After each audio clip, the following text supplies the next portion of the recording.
Boa noite. Emendas à PEC paralela da Previdência e proibição de cortes em verbas destinadas a obras públicas são destaques do plenário do Senado nesta semana. Mais detalhes com a repórter Érica Christian. A oposição quer incluir na PEC paralela alguns pontos que não conseguiram na reforma da Previdência. Entre eles, a aposentadoria integral nos casos de invalidez. Mas a base aliada está mobilizada para rejeitar as 4 mudanças, aprovar a proposta em segundo turno ainda nesta semana e encaminhá-la para a Câmara dos Deputados. E os senadores poderão votar o detalhamento de todos os gastos feitos pelos governos com obras e serviços e sua publicação em um site específico e a proibição do corte de verbas destinadas a obras públicas. E o plenário pode apreciar ainda a Semana Nacional do Uso Consciente da Água e a criação de uma carteira profissional de radialista com validade em todo o país. Ainda na pauta, 2 mudanças na Constituição. Uma trata da perda da nacionalidade brasileira e a outra da sanção tácita de leis. Como informou a repórter Érica Christian, os senadores podem votar não só os destaques da PEC paralela da Previdência, mas também o texto principal. A expectativa é enviar a proposta para a Câmara dos Deputados ainda nesta semana. O presidente do Senado tem ressaltado a importância de incluir estados e municípios nas novas regras da aposentadoria. Quando o Senado definiu constituir uma PEC paralela para a inclusão de estados e municípios, é porque o Senado Federal, como Casa da Federação, tem a consciência das suas obrigações com todos os municípios brasileiros e os estados. A gente precisava fazer um ajuste nas contas da União, mas fazer também nas contas dos estados e dos municípios. Quando muitos falavam que essa PEC paralela ela não seria votada, nós já votamos ela em primeiro turno, já iniciamos as votações dos destaques, a gente vai concluir em segundo turno a PEC paralela e encaminhar para a Câmara dos Deputados, para lá na Câmara se constituir uma comissão especial e os deputados e deputadas começarem a debater esse assunto. Davi Alcolumbre afirmou também que logo depois que for concluída a PEC paralela da Previdência, uma das prioridades será a reforma tributária, de preferência em um trabalho conjunto do Senado e da Câmara. A gente tem que construir, o que a gente está buscando construir entre Câmara e Senado, essa comissão especial da reforma tributária. É importante que a gente possa ter a participação do governo e é importante que o Senado e a Câmara possam se mobilizar em torno dessa proposta de uma comissão mista, para a gente fazer com que a proposta que saia dessa comissão seja uma proposta de consenso da Câmara e do Senado. Já falei várias vezes que a gente não pode ter 3 propostas de reforma tributária, a gente precisa ter uma. Quem tem 3 não tem nenhuma. Então, o presidente Rodrigo está sensível, os líderes da Câmara estão. No Senado, já conversei com vários senadores para a gente formar essa comissão mista, especial também, com 90 ou 120 dias de duração, para unificar os textos da Câmara e do Senado, ver o que é que tem conciliação e o que é que tem voto, e trazer o governo para dentro do debate e apresentar, se tudo der certo, no primeiro semestre do ano que vem, uma reforma que seja votada na Câmara e no Senado e seja aprovada num prazo mais rápido possível. E já está na pauta da próxima reunião da Comissão de Constituição e Justiça, que ocorre na quarta-feira, a proposta de emenda à Constituição que pretende possibilitar a prisão após condenação em segunda instância. A presidente da Comissão de Constituição e Justiça, Simone Tebet, declarou que vai incluir na pauta da CCJ projetos de lei sobre o tema que mudam o Código de Processo Penal. A parlamentar também já tinha dito que vai colocar em discussão a PEC de autoria do senador Oriovisto Guimarães, que determina a prisão após a segunda condenação. Tebet explicou que o presidente do Senado assumiu o compromisso em relação à condução da matéria. Mas o mais importante é que avançamos no sentido de ter o compromisso do presidente do Senado, que aprovado o texto na CCJ, seja ele qual for, ele estará colocando para pautar no plenário. E mais ainda, que ele está disposto a nos ajudar a construir o texto possível que possa ser aprovado no plenário, seja através de uma emenda constitucional, que requer 49 votos, seja através da alteração do CPP, que requer apenas maioria simples. O presidente do Senado, Davi Alcolumbre, disse que vai conversar com líderes partidários sobre a possibilidade de convocação de uma nova Assembleia Nacional Constituinte. Eu acho que há muitos anos, eu estou aqui há 19 anos no parlamento, há muitos anos, volta e meia, o debate da Constituinte vem à tona no Congresso Nacional. Então, se há novamente esse impasse, se há novamente essas observações e esses conflitos, novamente eu quero trazer o debate da nova Constituinte para esse momento importante da história nacional. O assunto gerou polêmica entre os senadores. Nenhum país aguenta esse vai e vem sobre uma determinada Constituição. As Constituições, apesar de não ser jurista, apesar de não ser advogado, mas as Constituições, elas têm seus pilares. Tem uma ideia inicial de onde você constrói o prédio. A PEC que altera o artigo 93 da Constituição Federal, ela não foi pensada no calor de emoções, ela não é uma resposta ao Supremo, ela é uma tentativa de tornar o Brasil um país sério, onde a justiça funciona. 43 senadores, senhor presidente, já se manifestaram por carta ao ministro Toffoli, pedindo que ele tivesse mantido a prisão em segunda instância. Não o fez, mas deixou muito claro que é responsabilidade nossa. Há 2 dias do 20 de novembro, Dia da Consciência Negra, a Comissão de Direitos Humanos debateu em audiência pública a abolição da escravatura e as ações afirmativas, com o questionamento: 20 de novembro, para quê? Essa data, que é de celebração e também de luta, como surgiu mesmo? Para resgatar esse enredo de referência à morte do Zumbi, líder do Quilombo dos Palmares, foi instituído o 20 de novembro, em 1971, que teve como um dos idealizadores Oliveira Silveira, poeta, professor, pesquisador e ativista do movimento negro. O dia foi incluído no calendário nacional em 2003. No entanto, só foi oficializado em 2011, pela Lei número 12.519. A escravidão oficial acabou em 13 de maio de 1888. Uma escravidão paralela se perpetuou e ainda hoje causa estragos, violência, exclusão, discriminação, preconceito. A taxa de homicídio por 100 mil negros foi de 43,1, ao passo que a taxa de não negros foi de 16. Revelam que existe uma direção na atuação e na atuação do Estado e do número de vítimas que está marcado pela cor, né? E confirmam as análises sobre a racialização das mortes violentas no país. O João Vargas vai trazer um artigo de 2010 para dizer, mesmo no governo do presidente Lula, a gente teve acesso, teve entrada, teve acesso a alguns mecanismos, mas o número de mortes não diminuiu. Não diminuiu. Então, é política de Estado, não importa o governo. Mesmo no governo que dialoga, o Estado mantém essa política de invadir as favelas e matar carne preta. 257 tiros na família de Evaldo, se fosse uma família branca, como seria? Eu não consigo ter o poder de imaginação, de imaginar uma família branca ser alvejada daquele jeito e a sociedade ficar quieta. Não consigo. Ainda hoje, terreiros das religiões de matriz africana são perseguidos. Se a mulher vai parir, é lá que vai primeiro. Se está doente, não faz papel de médico não, viu? Mas é lá que vai primeiro, porque lá tem uma erva, porque lá tem uma folha, porque lá tem uma reza.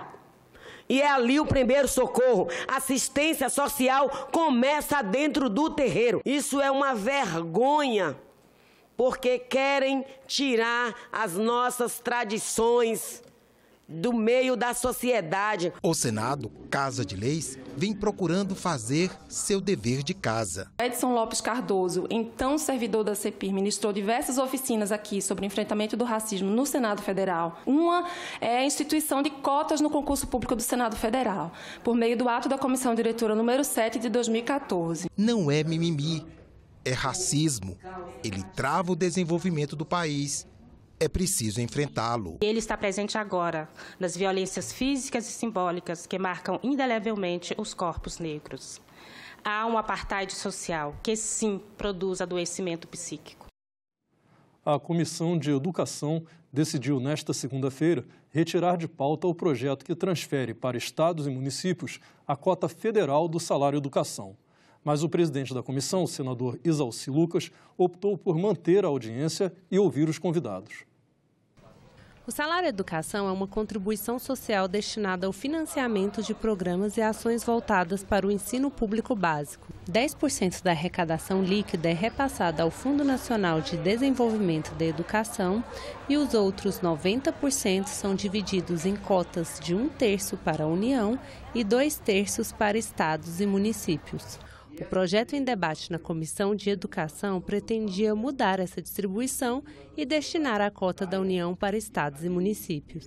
Tendo em vista o prazo, que eu acho exíguo para aprovar, e a contrariedade do próprio Ministério da Educação, não sou eu aqui que vou querer mudar um negócio que o próprio MEC é contrário. Então, com certeza, amanhã mesmo mando retirar da pauta, a gente não vota esse projeto amanhã. Tem uma carta que eu recebi longa. Todas vão na linha... E eles podem aqui me dizer se é o contrário da não aprovação do projeto.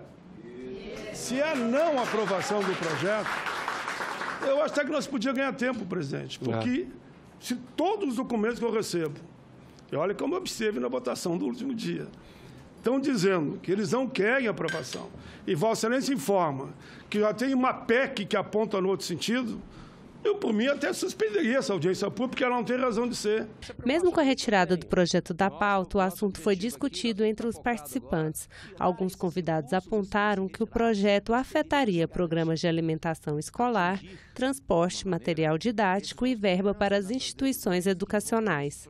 Um tema complexo, esses recursos que Vossa Excelência se refere, a movimentação desses recursos e a forma de utilizá-lo com esse projeto de lei, impõe que tenhamos, de fato, mais temperança nessa discussão. As mudanças, ou seja, as mudanças agora no passado, né, proporiam, não é que nós estamos num projeto que vai ser retirado, né, poria em risco importantes programas. Sim, por que poria em risco? Porque, na verdade, nós temos a garantia hoje de recursos para financiá-los. Então, e se retirar esses recursos, ou se ele se retirasse, nós pediríamos essa garantia de se ter recursos para o financiamento. Nós estamos passando dificuldade econômica no país, passando momentos de contingenciamento no país, no entanto, esses recursos não sofreram contingenciamento. Toda a escola recebeu o dinheiro da escola, toda a prefeitura recebeu o dinheiro da alimentação escolar e assim sucessivamente. O único objetivo que eu tenho nesse projeto era aumentar os recursos da educação em 9 bilhões, só isso. A deputada Joyce Hasselmann, do PSL de São Paulo, será ouvida nesta quarta-feira, à 13h, pela CPI mista que investiga notícias falsas, as chamadas fake news. A deputada Joyce Hasselmann foi convidada para explicar declarações feitas por ela sobre milícias digitais. Em sua conta no Twitter, a deputada afirmou que todo mundo sabe das milícias virtuais do Bolsonaro. Em outra ocasião, respondendo a um comentário do filho do presidente, o também deputado Eduardo Bolsonaro, Joyce escreveu: "Não se esqueçam que eu sei o que vocês fizeram no verão passado." O autor do convite a Joyce, senador Rogério Carvalho, disse que ela pode contribuir com as investigações, porque demonstra conhecer a origem das mensagens que vem recebendo. A CPI das fake news foi criada para investigar ataques cibernéticos que atentam contra a democracia e o debate público, entre outros temas. O encerramento dos trabalhos da comissão está previsto para o dia 13 de abril de 2020. A Comissão de Infraestrutura vai debater nesta terça-feira o projeto que muda as regras dos leilões do pré-sal. Foram convidados especialistas e autoridades do setor de petróleo. Os próximos leilões do pré-sal podem acontecer com regras diferentes das atuais. O projeto que a Comissão de Infraestrutura debate nesta terça-feira acaba, por exemplo, com a preferência da Petrobras nos leilões. A justificativa é que hoje os ganhos do petróleo não são reinvestidos no país, mas são revertidos para os acionistas da empresa, metade pessoas físicas e um terço estrangeiros. A outra mudança é na forma jurídica de exploração do pré-sal. Segundo o próprio presidente da Petrobras, Roberto Castelo Branco, o modelo atual não leva à eficiência. Hoje, para o pré-sal, o Brasil adota o regime de partilha. O petróleo pertence sempre à União. Ela faz licitação para contratar empresas que vão explorar determinadas áreas e pagam à União um percentual correspondente ao petróleo extraído. Pelo regime de concessão, a União leiloa áreas e a empresa vencedora passa a ser dona do petróleo produzido, mas assume os riscos da exploração e precisa pagar à União royalties, tributos e outras participações. O projeto permite que o Conselho Nacional de Política Energética e a Agência Nacional do Petróleo decidam qual a melhor forma a ser adotada em cada caso. Essa mudança tem o apoio de executivos da Petrobras, mas não dos petroleiros, que chegaram a se mobilizar para garantir a parcela dos lucros para o país. No último leilão do pré-sal, dia 6 deste mês, só houve lances da Petrobras e de 2 empresas chinesas. Outras produtoras alegaram que não participaram pelos altos bônus de assinatura e pela necessidade de reembolsos complexos para a Petrobras, por ela já ter investido na área. Aproximar os jovens da política e da democracia. Este é o objetivo do Estágio Visita, novo projeto do Senado Federal. 19 estudantes de graduação e pós-graduação de diversos estados do país participam nesta semana do projeto Estágio Visita, promovido pelo Senado Federal. Idealizado pelo senador Irajá, presidente da Frente Parlamentar da Juventude, o programa deve ser ampliado nos próximos anos. E daqui, dessa experiência, é que nós vamos replicar o ano que vem as visitas de outros estudantes de todo o Brasil. Nós estamos com a intenção de fazer o programa acontecer entre os meses ali de fevereiro, março até novembro, né, Paulo? Tirando ali o período de recesso, que praticamente não tem nenhum funcionamento no Senado, como também no mês de julho, que é um mês mais tranquilo. Mas a ideia é que a gente fique durante quase 10 meses ali recepcionando alunos de todo o país por sugestões dos senadores dos seus estados. Nenhuma forma melhor de conhecer a democracia, de conhecer o Estado de Direito, de conhecer o pilar mais importante da democracia, que é o parlamento, do que estar aqui dentro e perceber de forma clara como são feitas as políticas públicas, como são discutidas as leis, e assim se fortalece a democracia. Acredito que o conhecimento em relação ao processo legislativo é fundamental para a população conhecer a importância do Congresso como pilar mais importante da democracia. Apesar de jovens, alguns participantes já pensam em fazer política. Além de aprender mais sobre a atividade legislativa, para eles o projeto é uma oportunidade para compartilhar conhecimento. Gostaria de aprender mais sobre política, como é que funciona o processo do Senado, né? Como é ser efetivamente um senador, porque eu gosto muito desse ramo da política, acredito que nós jovens temos um grande potencial, né? Então, tendo essa iniciativa do Senado de fazer estágio de visita, nós podemos efetivamente participar da política e poder fazer diferença nas nossas regiões. Na coluna da Instituição Fiscal Independente de hoje, o economista e diretor da IFE, Felipe Salto, fala sobre o novo pacote econômico proposto pelo governo ao Congresso. A Instituição Fiscal Independente, a IFE do Senado Federal, divulgou nos últimos dias o Comentários da IFE número 4. O objetivo é avaliar o novo pacote econômico divulgado pelo Ministério da Economia, composto por 3 propostas de emenda à Constituição: a PEC da emergência fiscal, a PEC do Pacto Federativo e a PEC dos fundos públicos. As 3 ações, de maneira conjunta, vão auxiliar, se aprovadas, a melhorar a qualidade das contas públicas no Brasil, tanto no âmbito da União quanto no âmbito dos estados e municípios. Especificamente sobre a emergência fiscal, a ideia é que os gatilhos do teto de gastos públicos, aprovado em 2016, passem a valer imediatamente. A ideia é que, como a regra de ouro das contas públicas, que diz que não se pode fazer dívida se não for para investir, está sendo descumprida, esse descumprimento passe a ser justamente o quadro de emergência fiscal. Nesse caso, o governo poderá reduzir a jornada dos servidores em até 25%, conter a evolução dos salários, congelar concursos públicos, além de tomar medidas como acabar com indenizações, vantagens, os chamados penduricalhos dos salários em algumas áreas do serviço público. Já a PEC do Pacto Federativo, ela avança também com as mesmas medidas no caso dos estados e municípios. Além disso, cria-se o Conselho Fiscal da República, que vai ajudar a dar uma maior coordenação às finanças públicas, também no âmbito local, no âmbito dos governos estaduais e dos governos municipais, e, além disso, dá novas atribuições ao Tribunal de Contas da União, permitindo que ele normatize regras de contas públicas no âmbito dos estados e dos municípios. Essa é uma lacuna importante que ainda não foi coberta, apesar de a Lei de Responsabilidade Fiscal, aprovada em 2000, obrigar a criação do Conselho de Gestão Fiscal. Até hoje não saiu do papel.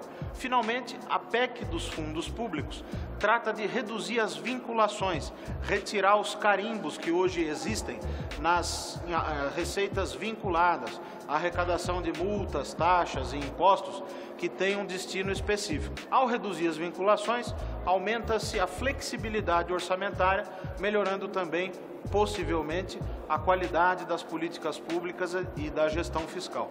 Acompanhe o trabalho da IFE e leia o comentários da IFE número 4, disponível na nossa página. Ficamos por aqui. Você pode rever as reportagens desta edição na nossa página na internet, senado.leg.br/tv. Muito obrigado pela sua companhia e continue sintonizado aqui na TV Senado.